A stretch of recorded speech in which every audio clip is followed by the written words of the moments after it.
Welcome into the Gridiron Grind. It's our Dallas Cowboys NFL pod, first one of the season. Creta 3 and Jimmy G are your hosts. Jimmy, excited for another Dallas Cowboys season. Made the playoffs 2 years in a row. It's hard to win the Super Bowl without getting the playoffs, Trey. Starts with the playoffs, Seemingly Jimmy. we've got that part down. We just got to go a little further on down the road and not let the car run out of gas so soon. Yeah, we got to stop running into the 49ers, for one. They've been our That would kryptonite help. 2 years in a row. Yeah. A little bit of changes for the boys from last season. We get rid of the offensive coordinator, Kellen Moore. Mike McCarthy's going to call plays. We're going to run what he calls is the Texas Coast offense. I do not know what that means. I guess we'll find out Sunday night as against the Giants.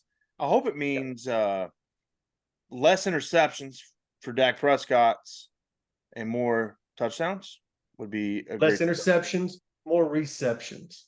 Maybe that's like what that. it means. Okay. I like that. Hope. No more Zeke. Moving on from Zeke. Playing for the Patriots this year. We had Zeke since 2016. Tony Pollard, he's going to carry the load. We also drafted Deuce Vaughn. Backs look Love good it. preseason. Yeah, Deuce Vaughn, my favorite pick of the draft. Could not believe he was still available in the 6th round. Love the story about his dad being one of our assistant coaches, analysts, getting to call him. That was a cool video. Deuce Vaughn, arguably the best player on the field that Big 12 championship game last year. And to get him, I tell you, man, it's like Darren Sproles. So this must be what Philly felt like when they run Darren Sproles out there and he gets behind some of these offensive linemen and he can't even see over their kneecap. And as a defender, you're going, where's he going to go? Then he pops out, and by the time he pops out, it's too late. So I'm super excited to finally give teams a dose of what we had to deal with. Guarding Darren Sproles. Ironically, both of them played for Kansas State. So they got a type. They say, he or she's got a type. K-State's got a type.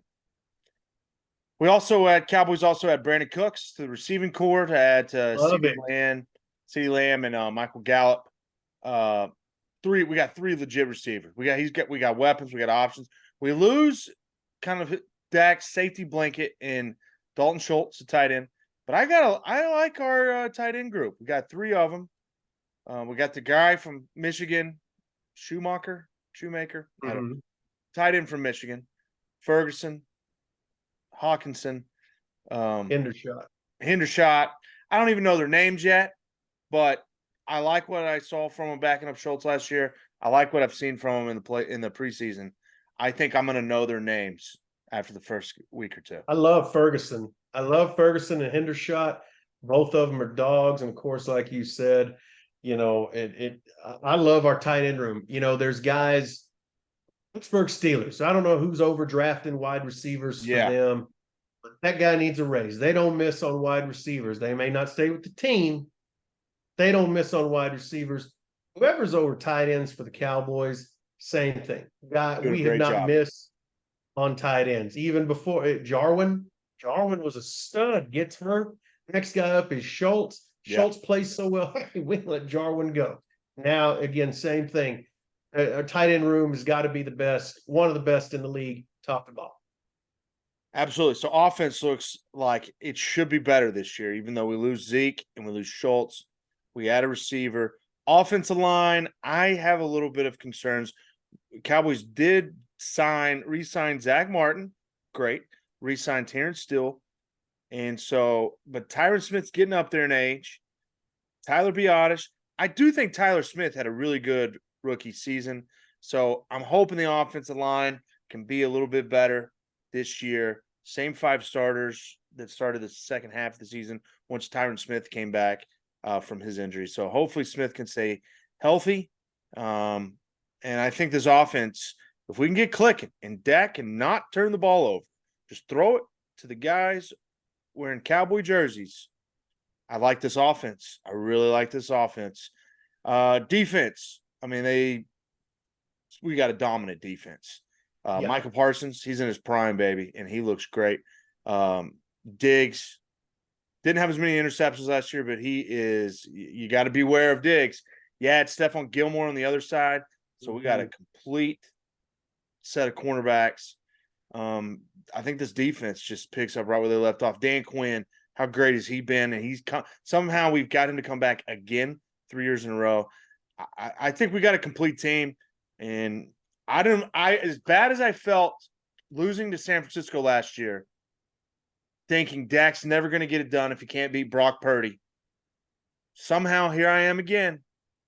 Week 1's here, and I'm optimistic as ever. I might be more optimistic than I've ever been for the Cowboys this season, just because there's only 3 teams in the NFC, I think, that can play for a Super Bowl.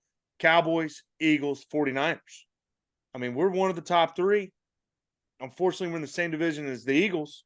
So one of those, whoever doesn't win the division, has got to be the wild card. But, man, I mean, the path to the Super Bowl is clear. Got to get through the Eagles and got to get through the 49ers. And I'm as optimistic as ever. Yeah, and Minnesota on paper, it's always hard to discount, completely write off teams on paper when you're like, God, I mean, stud team. Minnesota's another one. But they just, I don't know what their problem is. I mean, they're becoming about like us, where it's like, dude, on paper we got a squad, and they go out there and you're like, what happened? And so, the much Vikings, like the Minnesota Vikings, Cowboys go the way Dak goes, the way the quarterback goes. We trade for Trey Lance, a kind of a head scratcher, but I tell you, competition's good. Dak played his best when Romo was there, kind of pushing him. Romo gets hurt, Dak comes in, plays phenomenal, and enough to where we feel comfortable. Romo's going to go, we can move on. And then I love Andy Dalton. I loved having a capable backup. Cooper Rush goes 4-1 last year. Yep. I love it for the value. He was, top 3 pick, first round 2 years ago. Not a lot of game footage, which means he's not banged up. He's got some injuries, but I love it, if nothing else, for trade bait. Teams are always looking for a quarterback. It's quarterback-driven league. Need a project QB. Hey, we got one. Give us some value in return. I love it. If you can upgrade your roster, no matter what position it is. I mean, Trey Lance was a former first-round pick, and, maybe gives us a scouting report on the 49ers when it comes to playoff time. We can do that. Back to the Vikings, though. To me, the Vikings are pretenders. Cowboys beat the Vikings 40-3 in Minnesota last year. And then the Vikings lost the playoff game to the Giants, who the Cowboys dominate every year. So to me, Vikings are pretenders. The Giants are pretenders. Till the Giants can beat the Cowboys or Eagles, they're pretenders. Till the Vikings can beat any NFC big time playoff team, they're pretenders. I mean, I don't see it. Now the AFC, on the other hand, loaded. AFC completely loaded. Chiefs with Patrick Mahomes. I mean, he's won 2 Super Bowls now. He's played for another. He's been a part of 3 of the last 4 Super Bowls. Of course, the Bengals, they've made the AFC Championship game 2 years in a row, making the Super Bowl 2 years ago, lose to the Rams. You got the Bills. I don't know if they're ever going to break through, but they are loaded. The Jets with Aaron Rodgers and all that talent. The Ravens haven't been healthy the last couple of years. I mean, AFC is loaded. It's loaded. So yeah, and like you said, and something about each of those teams you named, elite quarterbacks. Yes. Josh Allen, Aaron Rodgers comes over from the Packers to the AFC. Patrick Mahomes. I mean, Joe Burrow, little calf injury. Hopefully that doesn't linger on throughout the year, because I love watching good football. I'm not going to go out on the limb and, like Notre Dame fans, and they go, well, college football is great when Notre Dame is great. And I don't believe that. I like watching just good football. So I hope injuries don't, Travis Kelce, what's that going to do to Mahomes and the Chiefs offense? I just love watching good football. And so, yeah, I mean, elite quarterbacks in the AFC, like you said, is what helps make it loaded. Listen, I'm a quarterback guy. I love watching elite quarterback play. I loved watching Peyton Manning, Tom Brady, Brett Favre.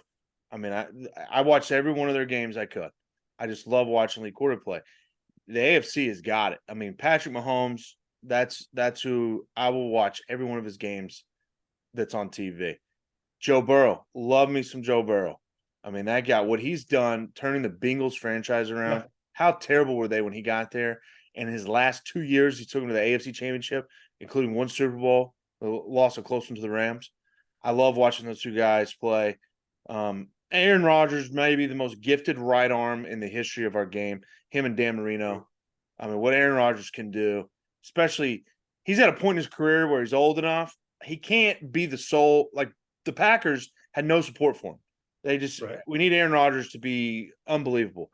Well, he can't do that. It comes to a certain point in your career. I mean, Tom Brady, the same thing. That's why he left New England, went to Tampa Bay, had all those weapons, wins the Super Bowl.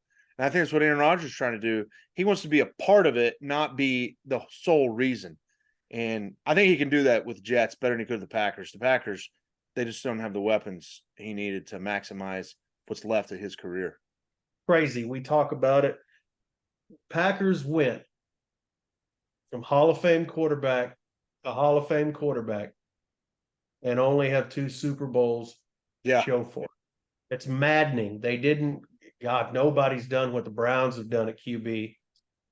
They didn't even do what the Cowboys have done at QB. Our stretch between Aikman and Romo, I mean, there's Yeah. guys in there that you're just like, oh, golly. No, the Packers went from one to the other. Brett Favre, Aaron Rodgers, and only 2 Super Bowls to show for it. The Vikings front office should be ashamed of themselves. That is an NFL fan, owner, team's Yes. dream. Elite quarterbacks. And the fact they could never get anything around Aaron Rodgers is maddening. Nobody got the quarterback position right for 30 years like the Packers did. I mean, think about it. Early 90s, Brett Favre, and then you had Aaron Rodgers through 2022.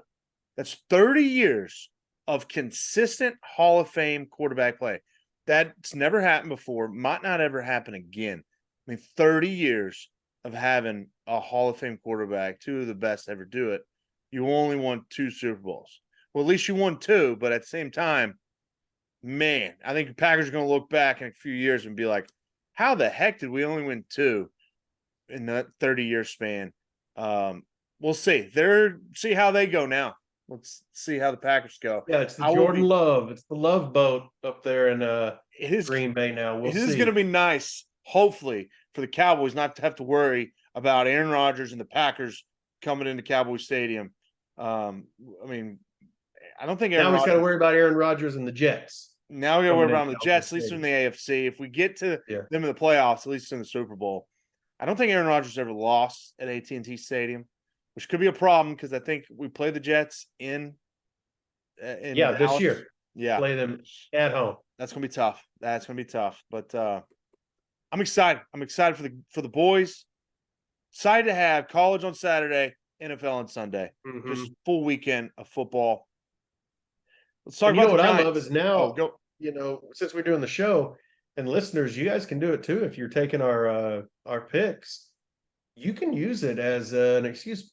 You tell your significant other, look, I'd love to go do all this. Yeah. But like in our case, I've got to watch this because it's for the show. It's research. It's work. I'm working. I don't want to work on the weekends, but I got to. Yeah. Okay. If you're taking the picks, you're going, hey, this is my part-time. Again, it's my second job.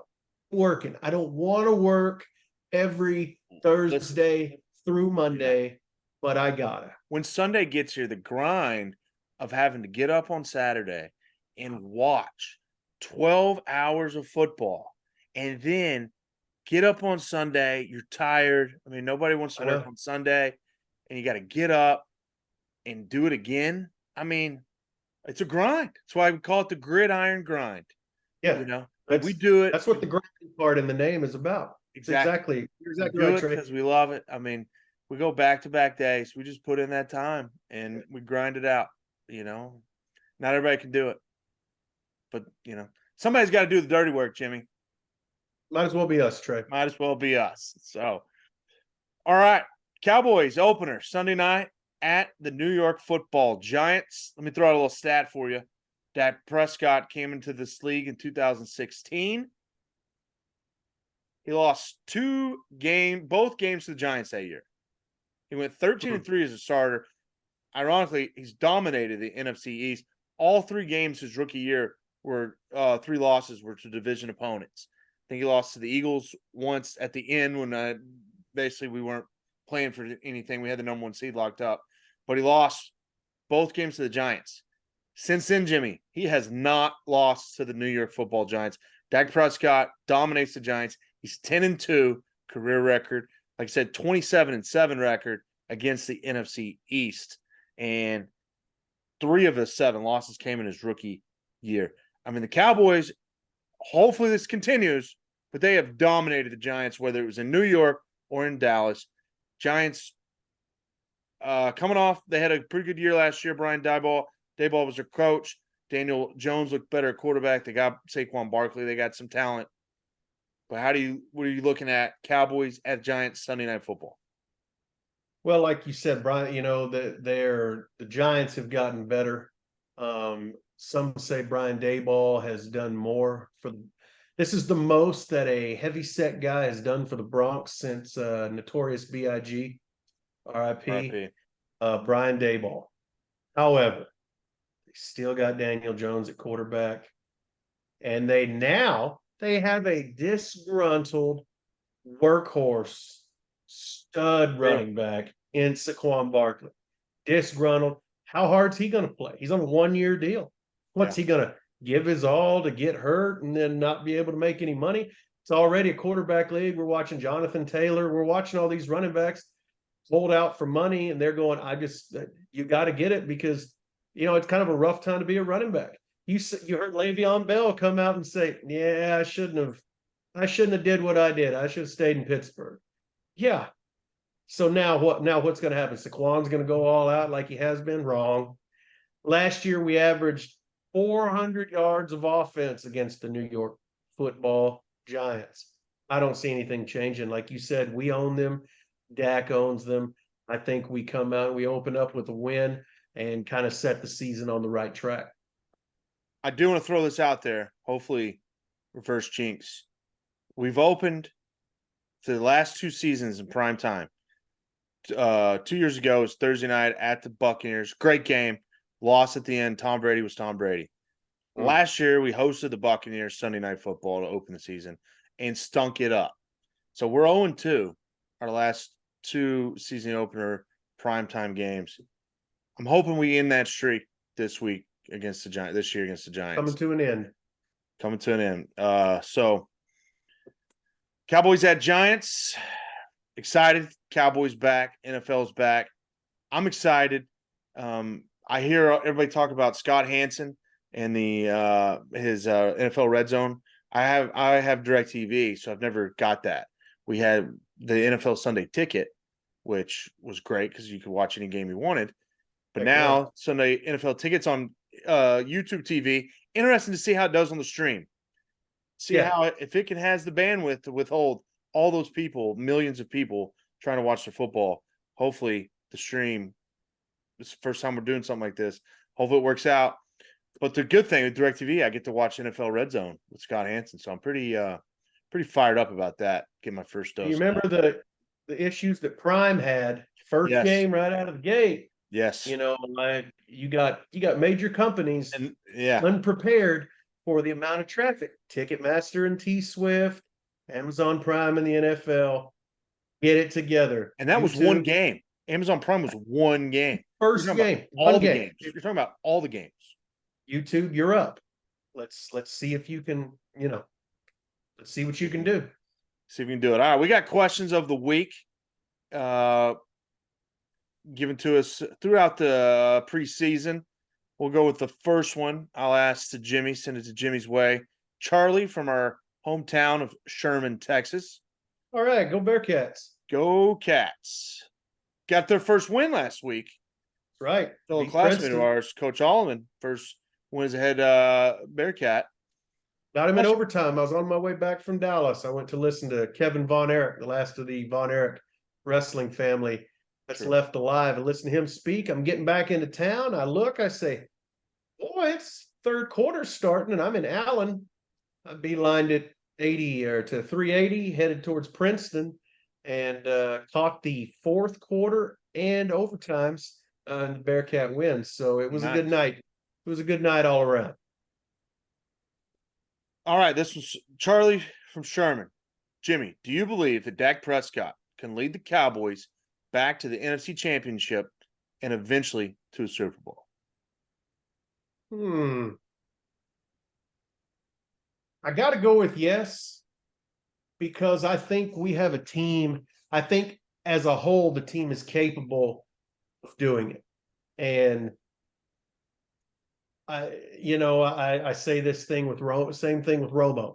Right? We just talked about us going from Aikman to Romo, and what a giant gap that was. And for every Romo hater, they were the same people that said, "Oh, Romo stinks. Romo stinks. Romo gets hurt." They're the same people that said, well, "We're screwed now." And it's the same with Dak. Dak's got his issues. One, his biggest issue is he plays for the Cowboys. Everything he does is under the microscope. Everything he does is True. scrutinized. They love to hate us. They hate us because they ain't us. Now, it's Got that the right. same thing with Dak. Dak goes down, everybody's go, "Oh, we are screwed." So yeah, I think Dak is one of the best quarterbacks in the league. Again, Dak becomes a free agent. Same thing would have happened with Romo. He'd break the free agent market. It'd be wide open because franchise quarterbacks are hard to come by. And if you say Dak's not a franchise quarterback, tell me who's available. Keyword available. Devil's in the details. That's better. There's no one. No one's available. That's better. So yes, I think Dak can do it. I think he's got to eliminate turnovers. He's got to use his legs more and run. That's part of what made him so dynamic as a rookie. Really, it's what makes those elite quarterbacks we talk about Mahomes, Rodgers, Josh Allen, Lamar Jackson. All the elite quarterbacks can get it done with their legs in today's NFL. Yeah, I think Dak can. He's just cannot turn the football over. Just I cannot turn the football over. if the Cowboys want to make it back to the conference championship for the first time since 1995 and make it to a Super Bowl for the first time since 1995, in my opinion, and I love me some Dak Prescott, got the jersey on and everything. Number 4 right there. He's what's separating us. Last year, his poor performance against the 49ers, that game, we should have won that game. Cowboys. He's what's separating the Cowboys from going to the conference championship and going to the Super Bowl. So he's got to be better. No ifs, ands, or buts. Dak is good. If he has to be it's kind of like the Aaron Rodgers situation. Dak has proven himself regular season, but not in the playoffs. He puts too much on. He's got to make the best play every play. He needs to understand who he is and what he's capable of. He is a good quarterback, but he's not a great thrower of the football and with accuracy like the elite guys are. That's just not who he is. And I think sometimes where he struggles is he thinks he's got a Brett Favre, Aaron Rodgers, Dan Marino arm and trying to fit it into windows he shouldn't fit it into and throws late and he gets intercepted. He needs to play within the system. And when he plays within the system and he gets the ball where it needs to go, he's great. I mean, he's got the ability to scramble and the ability to run. He can make plays. But I think he's just got to play within himself and realize he's not an elite guy. He's a very good NFL quarterback in this day and age. And if he plays within the system and makes the smart plays, I mean, the Cowboys are talent, or like I said, one of the 3 most talented teams. And then we get that home field advantage. Anything can happen. So I think that Dak's holding us back, and I think that's what he's got to do to get the Cowboys over the hump. Yeah, it's interesting to be the key to the success and the failure, but that's the quarterback position in the NFL. And you don't have to be an elite quarterback to win a Super Bowl. Go ask Trent Dilfer. Oh, yeah. And that Ravens defense. Especially now with this Cowboys defense. Yeah. Go ask Brad Johnson and the Tampa Bay Buccaneers. Okay. We have an elite defense. We're just like those 2 teams I just named. Ravens and the Buccaneers, their Super Bowl years, they did not have an elite passer. They had an elite defense. Yep. Your job, and it's one thing Cooper Rush did extremely well in his 5 games, did not turn the football over a lot. He went and boom, boom, boom, took what the defense gave him, and surprise, we've got the weapons where you're going to give us this. Okay, boom, we hit it. All of a sudden, a 5 yard gain is a 15-yard gain, and that's one thing that, like you said, play within the restraints. You don't have to be an elite passer in this league. You just got to get first downs, put points up on the board. And yeah, I mean, I think that I just think he's been in this league long enough. He's not an elite guy. I think he's a very good guy. Don't get me wrong, yeah, but when he tries to play like he is an elite guy, like an elite arm, and tries to make decisions late and fit balls where he shouldn't, that's when he gets in trouble. He needs to know yeah, what throws he can make, which ones he can't. Play within himself, play within the system, and it will win plenty of football games. And then it's playoff time, and you just got to be clutch in the playoffs. right. So Yeah, and the competitor in him. Oh, you always want to make the throw. It's the same thing that made Romo and Favre, those gunslinger guys, good. But anymore, it's like, oh well, you can't make this throw. Yeah, I can't make this throw, but I got a ring, so I don't care. That's kind of needs to be the well, mentality. also, if like last year, the 49ers is a perfect example. What was that game end Yeah, up being? We lost what 15-9 or whatever it was. yeah, I blocked it out. I mean, we scored one more touchdown, and he threw what 2 or 3 interceptions. Hmm. We just needed one more touchdown. You go to the NFC Championship game, and Yeah, you couldn't score. You couldn't score 16 points on the 49ers. I know they were the number one defense in the NFC last year, but you needed to score one more touchdown, and you had plenty. We couldn't even get to double digits, and that's going to be the year when you circle it up. It was set up for us to beat the 49ers. They were on their third string quarterback, Brock Purdy, and mm, that one frustrated me. I was off the yeah. Dak bandwagon for a while after that one, but I'm back. It's a new season. I'm excited to see how it goes. I think we have the same Cowboys have the same opportunity, and now you get Aaron Rodgers out of the NFC. It's just 3 teams. Like I said, as of right now, it's Cowboys, Eagles, 49ers, and I think if we want to get there, Dak's gotta. He's the key. Dak's the key. I agree. I agree. Great question. Great question from the Bearcat. Trey, I've got the next one, and I picked this one especially for you. This comes from us. This comes to us from a gentleman named David from Denison, Texas. So you get the yellow jacket question. Okay. Haha. There has not been a repeat winner in the NFC East since the Eagles won the division 4 years in a row. Do you think the Eagles break the streak, or do the Cowboys find a way to win the division again? The Eagles won that from 2001 to 2004. So do you think the Eagles break the streak, or do you think the Cowboys find a way to win the division? That's a crazy stat that Yeah, since 2004, there's been a different winner each year in the NFC East. So that means if that holds true, the Eagles will not win the NFC East. And if you good. look at it, I mean, it's Giants, Cowboys, and Washington, whatever they're calling them. So did you hear they're going to change their name again? Yeah, New owner, they're going to go from the Commanders. They might change their name again. But good. so you look at those 3 teams. If you're just going to go pick because it hadn't happened, well, then obviously the Cowboys is the answer. But you can't do that. You got to look at the Eagles. I mean, the Eagles were really good last year. Jalen Hurts was really good. It's hard to think he could be much better. I do think the Cowboys win the division this year. So I think the streak continues, and I think the Cowboys find a way to have a better record than the Eagles. Dak Prescott, remember this, he is undefeated against Jalen Hurts. Amazingly, they've only played against each other once, but the stats is still true. Dak Prescott is 1-0 against Jalen Hurts. He's One's all you need. undefeated against Jalen Hurts. Yes, I think the streak continues. I think the Cowboys win the East this year. Love it. Now I think I the think so Eagles too. will be right on their heels, and both will make the playoffs, and it'll probably face each other in the playoffs.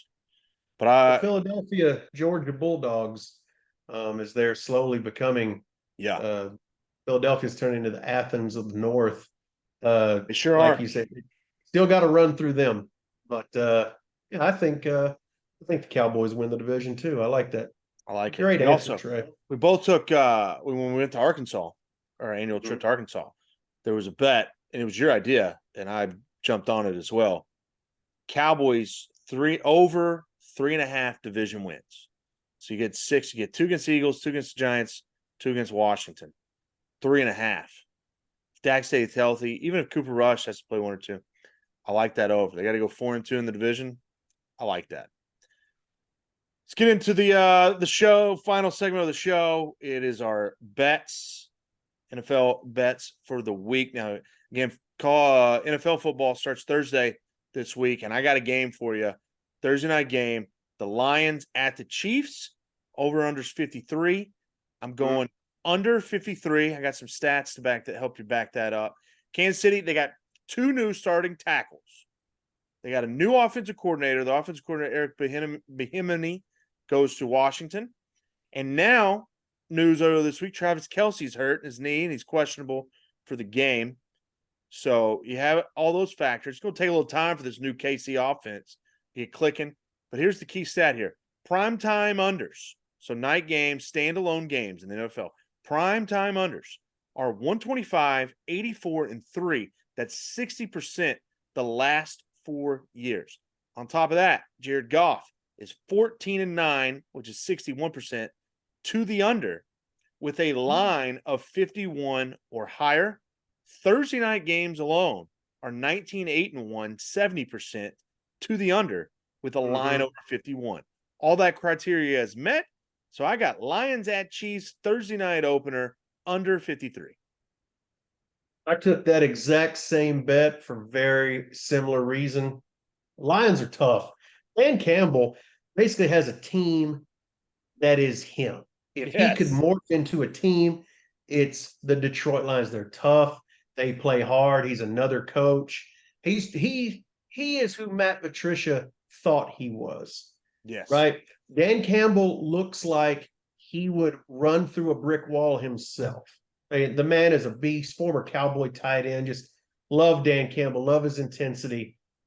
Goff last year, 4,400 yards, 29 TDs.